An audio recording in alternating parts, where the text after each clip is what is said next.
Good afternoon, everyone. Welcome to section D5, Lightning Talks. My name is Mark Smith. I'm from the College of Ceramics at Alfred. And in this session, we'll hear from a panel of experts presenting a series of 4 short presentations on a variety of topics, including collection management, fulfillment, OER, diversity, and inclusion. Note that this session is called Lightning Talks, not just because they are fast, because they are electrifyingly good. A few ground rules to start with. We are going to prioritize our short time together for our 4 brief presentations and save Q&A for the final few minutes at the end, at which time the presenters will address your questions. If you have any questions during the time as you're watching, we're going to hold them in the Q&A area. If you'll notice at the bottom of the screen, there's Q&A. If you're like me, you're probably used to putting your questions in the chat. But for this presentation, we'll put them in Q&A. When all of the presenters are done, I'll go to Q&A and I'll start to read the questions and the folks will read their answers. So without further ado, on with the show. And our first presentation is called Shared Goals, Shared Services, a Cataloging Story. And it's given by Susan Perry. Susan is a SUNY Library Shared Services Support Specialist. She previously worked as Technical Services Librarian at the college at Brockport for 14 years. Susan, take it away. Thank you, Mark. I appreciate that you called me an expert, but I don't feel like one, but thank you. That was very nice of you. So my name is Susan Perry. I work for SUNY Library Shared Services, and today I'm going to tell you a little story. Okay. And so my story has a prologue. SUNY Library Shared Services does a bunch of different things for the non-SUNY libraries here. Just for your benefit, we offer a mix of general and extended support services for our libraries in the Alma LSP and Primo V Discovery. And in my job, one of my duties is that I'm lucky enough to work with libraries that might need some extra help with cataloging. And in Alma speak, that is resource management. But cataloging is cataloging and catalogers are catalogers. Mm-hmm. Now, these are real libraries that I'm going to tell you about, but any details about the library has been removed. So these are just anonymous profiles. If you want to follow up on anything I've talked about today, just please let me know. I'll give you my email at the end and I can coordinate that conversation for you. Having moved as a system, the whole SUNY system moved from Aleph to Alma, and there was a dramatic change in our workflows. It dramatically changed the way that we add new bibliographic records to the repository. Now, the fact that there is a shared repository was a huge change. So right now, shared records for physical items are housed in what Alma calls the network zone. Shared records for electronic resources are housed in the community zone, and records that just the campus needs or wants or uses are housed in their walled off institutional zone.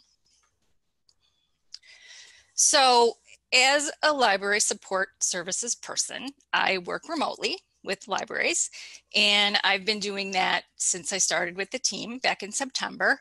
And so, I was lucky enough to have 6 months to adjust, working from being in a library to working remotely. So that was a nice little prep time that I had, luckily.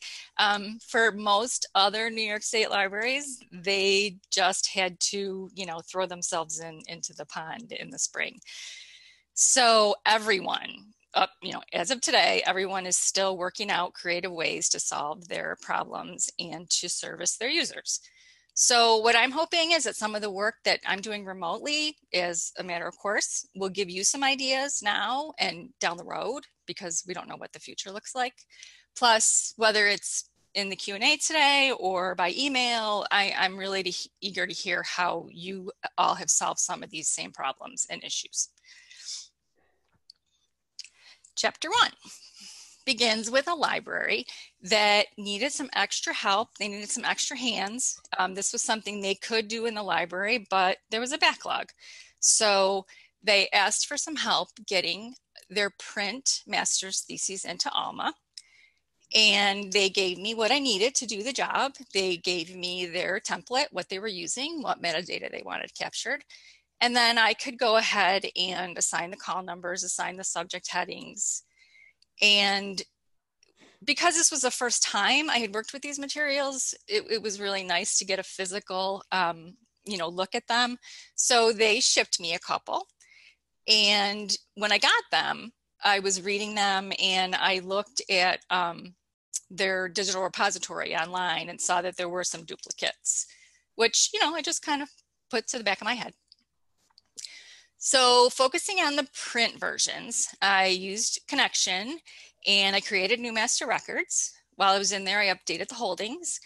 And then I handed the job off to the library. I said, here you go. Now they're in OCLC, they're in the NZ, and you can, no, they were not in the NZ. They could do all that. So I just handed it off and said, here, the records are ready. And then the idea of the electronic theses duplication and the institutional repository, we'll address that later down the road. It wasn't part of this project. So the library in chapter 2 looked different. And what this library needed help with was getting their backlog from acquisitions into Alma.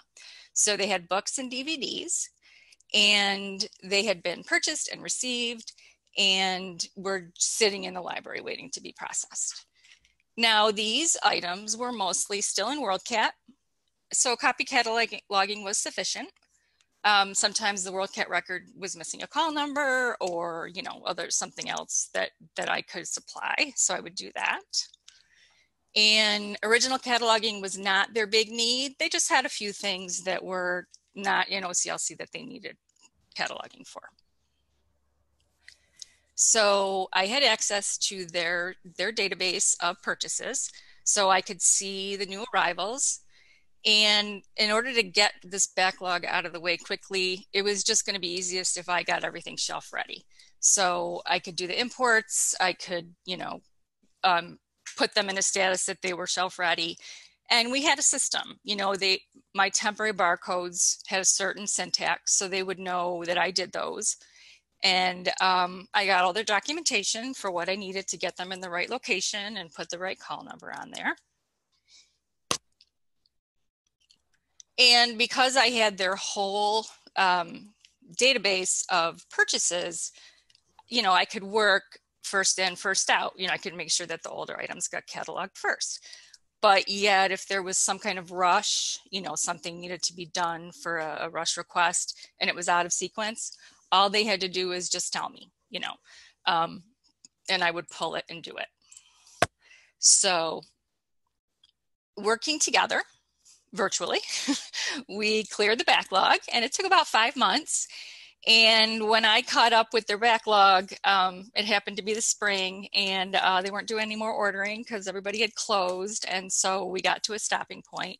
But otherwise, I would consider this, an ongoing project. Chapter 3, and hold on one second.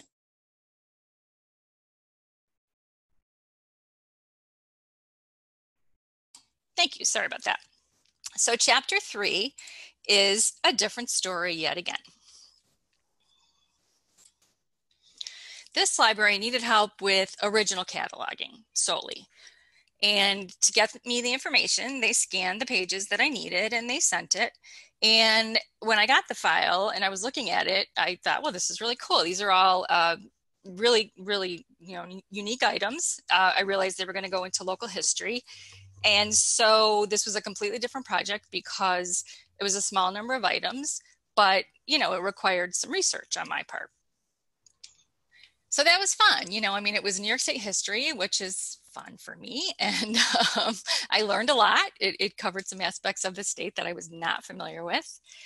And I went about creating the master records, again, using Connection Client, which is what I'm comfortable editing in. And we wanted to put them in WorldCat for discovery anyway. So once my part was done, the library could go ahead and finish their part with what I had done in Connection. You know, they had people that could import and do the rest of the process.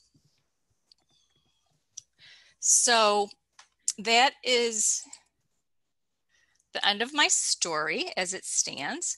But I just want to say a couple things about doing this project. You know, it was fun for me. It was very rewarding. I hope it was helpful for the libraries. When I work with campus data and items, I'm very respectful. You know, I know that this is their library and their data, and you know, I'm here to help. I'm here as backup. You know, I'm not here to change the way they're doing anything. You know, if I notice something in Alma that they can do more efficiently or quicker or different, I certainly point that out. But you know, it's their data, it's their library, it's their users, and I'm just, you know, appreciative that they let me go in and do the stuff that I love. So I've included my contact information, and if you're interested in learning more about SUNY Library Shared Services, there's the general email address. So thank you so much. Thank you, Susan. That's great to know, to see actually SLSS in action. And I know for one, I might just take you up on some of that. Our next, I wanted to make a point here that I want everyone to know that we're recording each of these sessions. We won't be recording the Q&A. That will be impossible, but we are recording these if you want to go back and look at them again. So our next presentation is titled Creating a Workflow for Lost and Overdue Items and Patron Invoicing. And that'll be given by Erin Kovalsky. Erin is the Access Services Librarian at SUNY Oswego, where she leads the processes and operations of circulation, course reserves, and stacks management. Erin is responsible for supervising several full-time classified staff as well as student assistants. She is the liaison to the Atmospheric and Geological Sciences and Physics Department. Take it away, Erin.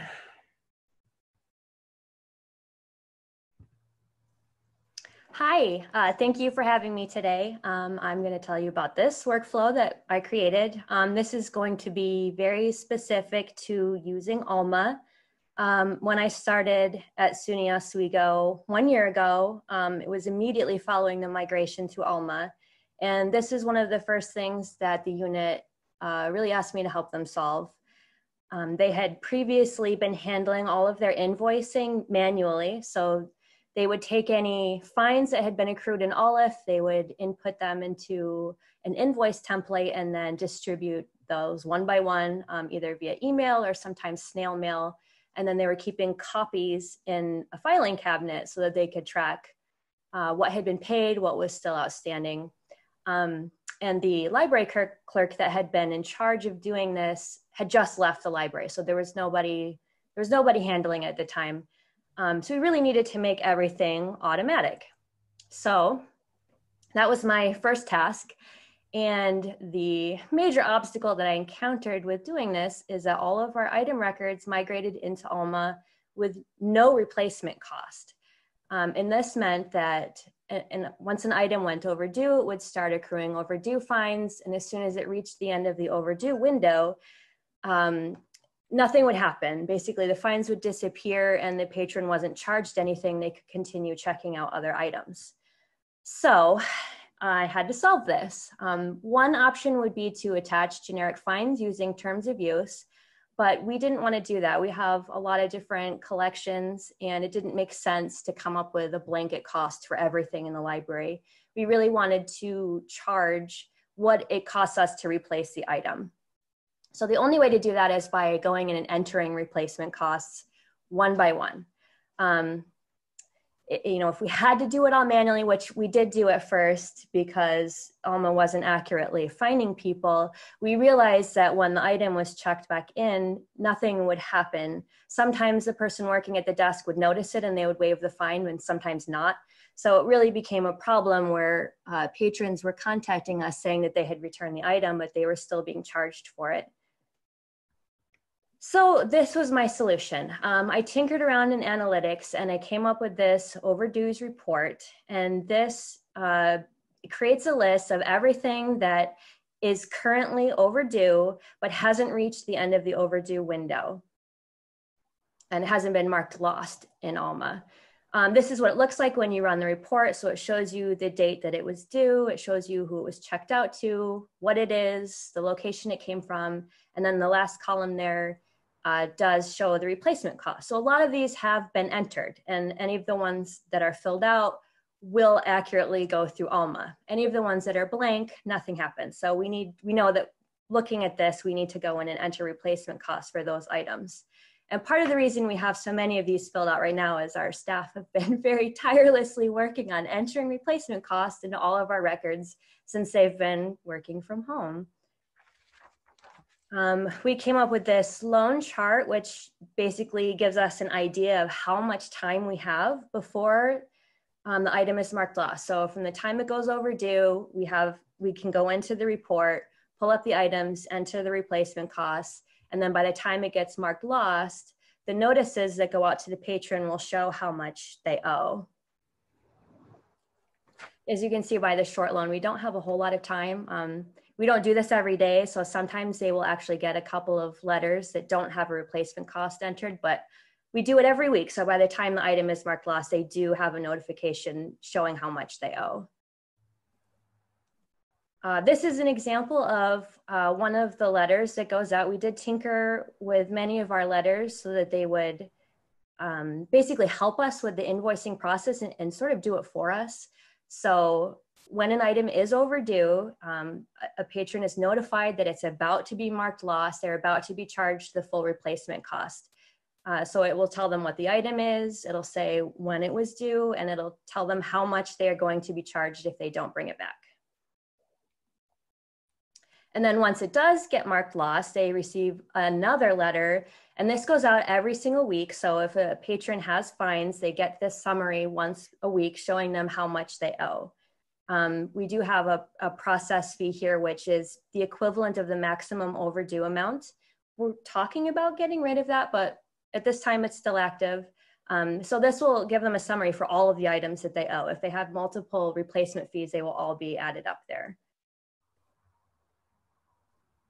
And then this is just a quick snapshot of the whole process from start to finish. So the first thing we do is we go in and we look at the overdue items. We see if any of them need the replacement cost and we enter it. After that's done, Alma then sends out the notices to the patrons saying, hey, your items are overdue. They're about to be marked lost. You're about to be charged this amount if you don't return it. If they don't return it, it does get marked lost. The patron is automatically fined. And then they get the fines and fees notification once a week, letting them know what they owe to us. And then finally, if they return the item, all of their fines are automatically removed. We don't have to do any upkeep. We don't have to go back and make sure that it happened. It's all taken care of for us. So we're hoping to get to the point where we have enough replacement costs entered that nobody even has to, follow through with this workflow anymore. It's all handled for us.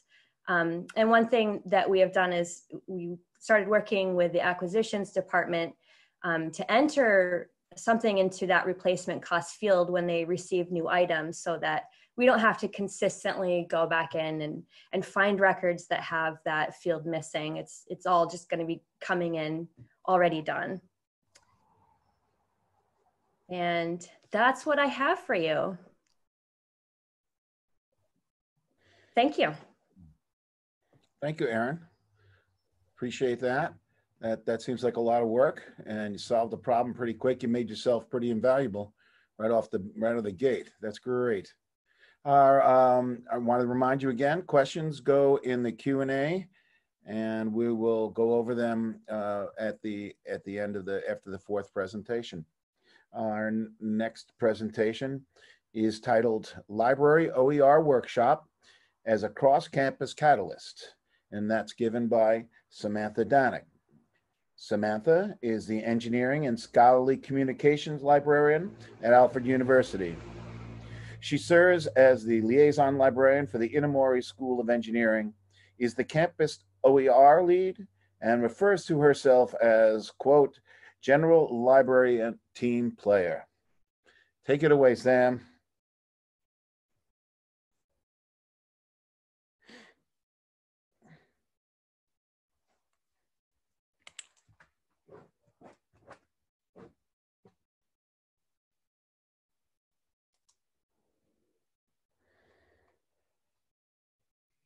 Sorry about that. Forgot to unmute myself. I thought that was pretty quick. I know it's lightning, Sam. Well, you know, truth in advertising. So we'll go back to the beginning. There's always got to be one technical difficulty, so I'm willing to take that bullet for everybody. So this is my talk. As Mark mentioned in my introduction, I'm our campus OER lead. So that includes doing outreach, helping with coordination, all the things related to open educational resources. So here's my lightning agenda for a lightning talk. Try to throw as many acronyms at you all as possible. So I'm going to tell you about the workshop itself, which focused on OER, open educational resources. I'll tell you about the group that kind of formed out of that, which is the GSD Committee. We'll come back to that. And then I will talk about how that kind of informal group grew into the UDL task force. And UDL is Universal Design for Learning. So it's an approach designed to build more flexibility and choice into your learning approaches and learning objects, with the aim to make the whole learning experience accessible to everyone, regardless of any differing abilities, circumstances, etc. So I gave a workshop in summer of 2019. And the idea was that this was going to be kind of a crash course in OER. So it was covered over 2 days. If we had, gone straight through, it probably would have taken about a day and a half. We did wind up ending early both days, but tried to cover basics like licensing, what OER is, a little bit of how to search for and find and evaluate OER. And we also covered how to do outreach on behalf of OER and this expanded concept of open pedagogy or OER-enabled pedagogy. Our participants had a wide variety of OER familiarity and experience, from people who had never heard of it and only showed up because we were offering a stipend, to somebody who has been a co-creator, a co-contributor on a very well-known OpenStax textbook. And the idea was to create this community of practice and some new OER champions, so that I wasn't the only person on campus who could talk about OER, because that's a lot of work for one person. All in all, we wound up with 14 attendees at the workshop, which was one shy of, I was going to cap it at 15. So that was a big success. And we had people from all across the campus. We had faculty from business, human studies or humanities, the physical sciences, modern languages, performing arts, engineering, social sciences, math, and we also had staff from our Information Technology Services, or ITS, and our Center for Academic Success, CAS. And they cover disability accommodations as well as tutoring and other academic support for our students. So this has become my new favorite question to solicit feedback. Participating in this workshop was a productive use of my time. Agree or disagree? And got this piece of this comment. This person who thought they kind of had a handle on what OER was were surprised by the new opportunities that they discovered by participating in this workshop. And the workshop was designed to kind of scale knowledge, so people coming in at all levels would all take something away. Other feedback did reflect this. Somebody who came in knowing a fair amount reported that they got a bunch of new helpful resources. And somebody who came in with minimal baseline knowledge came away with a lot more. So The GSD Committee kind of was formed because Liz Shea from the Center for Academic Success and Megan Freewald from Information Technology Services both attended the workshop, which I had been running. And we kind of discovered that there were some really overlapping points in areas of focus kind of over the course of discussing things in the workshop. This was things like my emphasis on the importance of access and flexibility of resources, including reminders and pointers about accessibility for people with physical and mental disabilities, discussion of alternative assignments and alternative approaches to developing assignments, and kind of prompting participants to reflect on their current teaching practice. And Liz and Megan kind of were sitting in the workshop and realized, oh, that's very similar to what we're doing. You know, we were all, right, silos are this bane of academia. So having people from these so many diverse backgrounds, you know, in this one room, looking at these overarching themes really highlighted the points of things we had in common and ways that we could make our work more productive and more efficient. So the GSD Committee officially stands for Getting Stuff Done. If we're talking to people of authority, we use a different S word amongst ourselves. But our goal really was to not just be another working group on an academic campus, but to have concrete results, things that we could show. So we developed our mission to promote and facilitate the application of UDL principles across the university, including online classes, in-person classes, and, you know, institutional culture as a whole. So we met regularly to further our own professional development. We watched webinars, we shared articles, that sort of thing. We worked on finding and developing resources to help faculty improve accessibility, and we brainstormed how to do outreach. So one of our big triumphs was being able to get a meeting with our provost, which was hugely productive. That opened a lot of doors in terms of meetings we could get into, and even having that kind of tacit endorsement gave us some potential for future resources and a little bit of authority, very little bit. So I kind of described the UDL task force as something that we just kind of magicked into being. After we started doing kind of semi-official outreach to faculty, we determined that it was really important to present a unified front and an official name. So the UDL task force, or occasionally UDL working group, was born. And by doing this regular work, having some outreach, having the provost on our side, and presenting this coherent public face, people started recognizing our group and what we're doing, to the point where people now refer to the UDL task force in meetings, despite the fact that we were never officially created by the administration. This was kind of a ground up initiative. So things that we have accomplished so far and are continuing to do, you know, small scale personal outreach in our areas of influence. We've presented at Dean's Council for the deans of the various schools and colleges in our university. That invitation grew out of our meeting with the provost. We've presented at school and college faculty meetings as invited by the deans, which grew out of the Dean's Council presentation and our follow-up outreach with them. And we also did a kind of semi-formal presentation at a weekly forum that our campus holds called the Bergen Forum, where people can present on their research, travel, that sort of thing. So we have shifted our direction a little bit in light of spring and summer 2020. But never let a good crisis go to waste. Can't remember who to attribute that quote to initially, but it is very important here. There's been a huge spike in interest as everybody was forced to shift online. Faculty are looking with fresh eyes at how they've kind of always done things. And And so this is an opportunity for us to bring in UDL as a way to achieve more flexibility in courses as our faculty prepare for an uncertain future.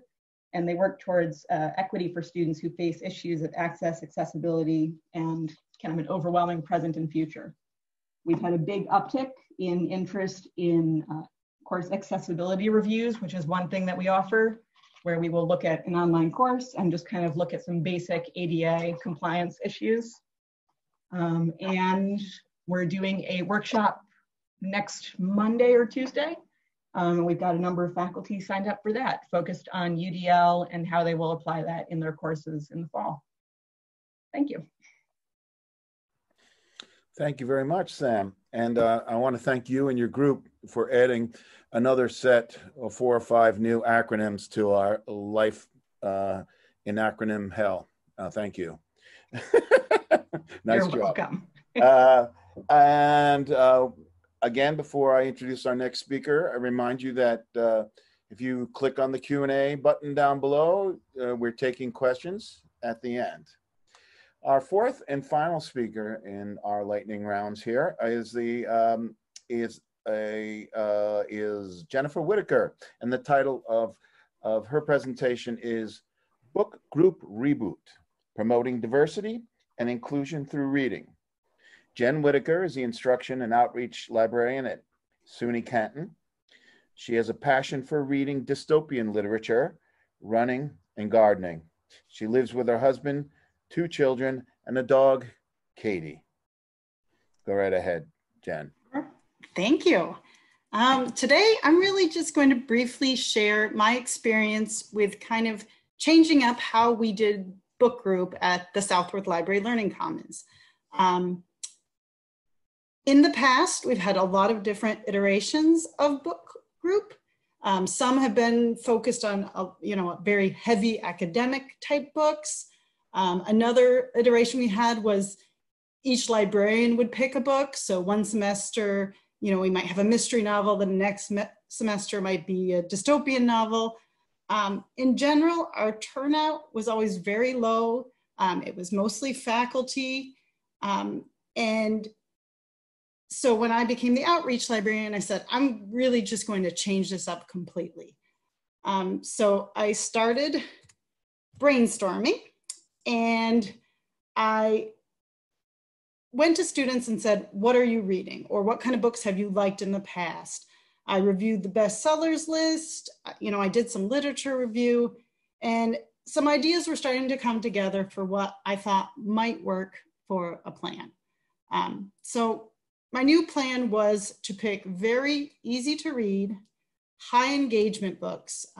Generally, I've focused on young adult and teen novels because students are so busy. I kept hearing over and over again, I don't have time to read a large book. I don't have time to get into anything really in depth. But I wanted to make sure that we had good discussion possibilities. And especially I wanted to look at topics of diversity and inclusion and kind of include that in our conversations. So I started out with the book, The Hate You Give. I talked with the Center for Diversity and Inclusion, and they actually offered to purchase the books for students and faculty. So we were able to provide everybody with the books each semester. And so you can see through here, we've got multiple books of, and again, they're very young adult, teen novels, but they cover, topics like LGBTQ plus relationships, Hispanic dystopian novel, a wide variety of different diversity inclusion type topics. So our first semester, we did the Hate You Give, and the participation was around almost 50 people, both faculty and students. In fact, it was so large that I had to switch it into 2 different discussion groups because it was just too many people to come to one discussion group. And we've actually had similar numbers each semester with these choices. And each semester I poll the group that did the reading group and see what kind of books would be of excuse me, of interest. So for the time of discussion, the things that I found that worked really well for me is I would, gather my questions both from like general book club discussion questions and, the reading guides and stuff in the back of the book and on the publisher's websites. But I really chose to stick with questions that help participants connect to the book or connect to the bigger issues and kind of finding ways to connect with each other through these discussions. One thing I did was I facilitated each of them, but I really only stuck with facilitation. I didn't participate in the group discussions at all. I didn't voice any of my opinions or talk about the book other than just to guide the questions. I did this mostly because I wanted to make sure everyone got a chance to participate. And so it took, a lot of skill to make sure that everybody was getting a chance to talk. I was able to include online students. What we did is I used at the time it was Skype, although I guess now I'd use Zoom, but I used Skype and I would set them up with on a laptop, and I would put the laptop in the circle of chairs where everybody was discussing, and they would be able to join in the discussion as well. We also had a summer book group. I wasn't really planning on doing a book group over the summer, but I had a lot of students requesting it. They said this is the time that we could actually delve deeper into a book because we have more time and we're not, doing class. So I actually used Slack, the website Slack. So over the summer, we were all able to chat and discuss about the book. And it was a book set in Iran. So it gave us a lot of time to share historical and location type information that really helped bring I felt a deeper meaning to the book. And then in the fall, we met briefly and had, some snacks and then just discussed in person the book as well. So one other area I really want to bring up that I felt was very helpful in making this a success was the books were well received, and I think that was great. But I think that the cross-campus partnerships that I developed, and some on purpose and some not so much on purpose, really helped up the amount of participation in the groups. For example, the center, as I said, the Center for Diversity and Inclusion paid for the books. So it really allowed both students and faculty to come on an even playing field. Faculty often in the past wouldn't necessarily come because if they couldn't get the book through interlibrary loan, maybe they just didn't want to purchase it. So this really, I think, helped increase our participation. The first book, The Hate You Give, when I started marketing, because I did try to do a lot of heavy marketing for this, I actually had members of the Black Student Union come to the library and said, we're so excited about this title. We really want to come. We would actually like to help promote and market this for you. Can you give us, promotional materials, and we'll bring them back to the club.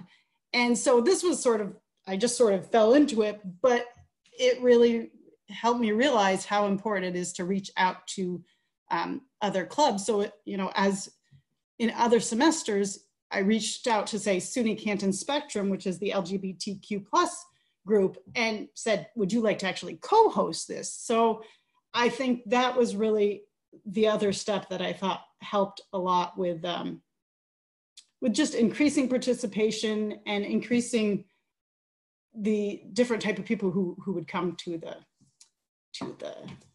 book group. So this is my information. I think I have another minute or two on my clock. So I just wanted to bring up the last thing, that most of it went really well. I've had a really good luck with this type of books and these kind of partnerships. I did have a negative experience of the first few semesters. The chief diversity officer would order the books from Amazon. So we'd get it within the first few weeks of the semester. And so students and faculty had the entire semester to read the book. The last semester, we have a new chief diversity officer who said, oh, wasn't sure how to do it. So we went through the business office who said we needed to use an approved vendor. And that vendor took, even though they had said it would be a quick turnaround, about a month and a half to get the books to us. And only one student came who had actually read the book, because for students who are so busy, they just needed more time to read the book. So, I have learned that I need to have the books right for the beginning of the semester. So that was my experience. I hope it can be helpful to anyone else. I'm all set. Thanks. Very interesting, Jen. It's a hot topic on our campus, and especially in these days. This is a terrific idea. So at this point, I want to thank Susan and Erin and Samantha and Jennifer for 4 really wonderful presentations. Did well in this format, and we now have a few minutes remaining to take some questions. I will remind everybody that if you put your questions in the Q&A, you'll see the button on the bottom there. I will go through them and read them, and we'll have our panelists respond. Thank you again. So here we go then. Okay, our first question, and I will read them verbatim. And we hopefully in the question we'll know to which panelist they are directed, okay? If not, we'll play a little game, all right? Oh, this one is easy. Hi, Erin. I have a question about the processing fee. We found when tinkering with lost and replacement fees, if the item was returned, the lost replacement fee would be able to be fully refunded, but the processing fee didn't. Were you able to get rid of the processing fee, and how did you configure that? That would be for Erin. Okay, that's a good question. Ours is automatically removed when our items are checked back in. I'm not sure if I can think offhand what setting that is in our configuration. So I might have to poke around and get back to you on that. The one thing I can think of is that when I set this up, in the terms of use, there wasn't actually a field for a processing fee. So I used a different fee. I think it was called like lost item or something else. And I just updated the description to say that it was a maximum overdue charge. It shows up as a processing fee on our notices, but that's not actually what it's called in the configuration. So that might be the answer, but maybe not. But let me take a look at our configuration, and I will reach out to you and I'll let you know what I find.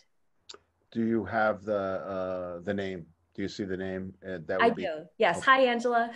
Okay. Okay. All loss of anonymity going forward. Michelle Romanchuk. Erin, how long do you feel like the replacements cost your team has been, how long do you feel like the replacement costs your team has been entering are good for? Do you feel like you might have to redo the data entry of the replacement cost at some point and update the prices? That's a really good question. And yes, I think at some point they will have to be redone, but it probably would not be like a systematic project of redoing all of them at once. Right now, our process is usually we just look up the items on Amazon and we use the list price instead of whatever Amazon is selling it for. It's generally much higher than what we expect a student to actually pay for it. But we just have that as the cost. Sometimes they do pay it, but usually they reach out to us and they say, hey, this is on Amazon for such and such a price. And we will happily go in and change their fine at that point. And we also, in the past year, have implemented a new policy where students can just replace the items themselves. And so that way they're able to avoid, something that might be, too high of a charge. Like they can actually go and get us a used book as long as it's in good condition. They can turn that in and we remove all of their fines as well. So it's not a perfect process and we expect there to be changes to the fines and the costs that we have entered. But for the most part, at least it gets students to be aware that if they don't reach out to us, this is what we're going to charge them. So it works most of the time. Thank you. This one looks like it's aimed at Samantha. What's your favorite resources? This is from Holly Chambers. And what is your favorite resources for UDL and libraries? Let's see, I'm not sure about UDL and libraries specifically, but CAST, C-A-S-T, is kind of the go-to organization for any and all things UDL. Their website's cast.org. California State University, I think, yes, either them or UC, have a webpage that used to be called UDL Universe. I'm not sure what it's called now, but if you Google that, it should come up. There's a book called Reach Everyone, Teach Everyone that's really helpful. But start with CAST and you will be overwhelmed by the number of resources available. Thank you. Our next question is from Megan Benson. And she asks, I believe it would be Jen, yeah, do you have a book plan for this fall? I don't have my book planned for this fall yet. Oh my goodness. I know. Well, the whole, I'm sort of still waiting to see what it's going to look like, because I think it may end up being more online this coming fall. And so that may change what I decide to do. So no, I don't have one yet. I'll follow up with a question of my own because I can. Okay. And that is, of those books that you listed on your slide, which book title got the most interesting, in-depth? Which one, if you could only recommend one? I'm looking for something to read this summer, and I'd love to look at one of those books. Which one would you recommend? The Hate You Give. The Hate You Give. Yeah. You didn't even hesitate. Okay. No, that one definitely is the best conversation. Okay. Thank you. Our next question is from Amanda Lowe. Hi, Jennifer. Has your campus ever held a big read or common read outside of the book club that you started? And if not, has there been a discussion of expanding the book club to hold something like a common read for the entire college or incoming freshman class? There hasn't been anything. There has been a discussion. I've been coordinating with the alumni office, actually. So we were kind of trying to do a common read both with students now and students from, who in the past. It was sort of getting off the ground, and then with the COVID stuff, everything just fell apart. So we'll probably want to pick that conversation back up. But yeah, there's an interest in expanding. Thank you. Jessica Wynnum has a question for Jennifer. Did you use social media to market your discussion? And if so, which platforms did you use? Also, yes. Did you set ground rules for your discussions, particularly on sensitive topics such as race and gender? So for social media, the main platforms we used were Facebook, Instagram, and Twitter. We do have Snapchat. I use it sometimes. And we also did a lot. We have an on campus, it's called Rue Life. And it's kind of like a online booking sort of thing where you would book to go to events and stuff. And so we did a lot of promotion through that as well. As for ground rules, yes, I did. But I also, that was sort of that facilitation piece of like not participating, was making sure throughout that people were kind of sticking to the ground rules. And in general, it went very well. People were quite respectful. Thank you. I think my questions have jumped around out of order. I'm hoping that I don't miss anybody. So if I miss your question, type it again or something. Okay. Let's see. All right. April Davies asks, did DI office buy copies for every participant, or a number that were shared via reserves, or were a number? Yes, shared reserves. Okay. They did buy a copy for every person who wanted to read the book. So right at the beginning of the semester, I would immediately start promoting it, and we'd have a sign-up period. So we would buy the actual numbers, and then usually I bought about 5 extra books just to make sure that we had enough books for the late signups. But yes, they bought them for all faculty, staff, and students. That's great. That's very generous. Mhm. Not much free anymore. And Saluzzo asks, hi, Erin. Would you have students check with your collection management team first? At this time, we're not doing that. And I think that's because, you know, when we charge a patron for a lost item, at that point, we're not sure if we're actually going to replace it. And in some cases, we might not. If it's not something we feel we needed to replace in the collection, we might just, you know, charge them for losing it, but then put that money towards something else. So it's not always going to be a perfect system where we're taking in the exact amount of money that we're using to replace items. And you know, and we also will sometimes make exceptions if a student has some kind of circumstance where like they can't pay for something right away, or they don't have enough to pay for the entire replacement. Like, we do work with them. We try to help them out as best we can. So yeah, we kind of just keep it within the Access Services department, and then, you know, the money goes where it goes, and then the, you know, cataloging and acquisitions will handle deciding what to replace and how they're going to go about doing that. So we may not give them as much money as they need to replace everything, but at least they get something. Very good. Thank you. Susan didn't get any questions. I'll ask her this question just for fun. Did you show the movies if there is one available? I really miss going to the movies, but no, I'm pretty sure that Okay. question is for Jen, so she can answer it. I just wanted to give you one. Oh, thanks. That was very nice. Go for it, Jen. No, we did do the movies because they were all, any of the movies associated with them at the time were coming out in theaters. Like when we did Hate You Give, it was coming out in theaters, and so we couldn't. Yeah.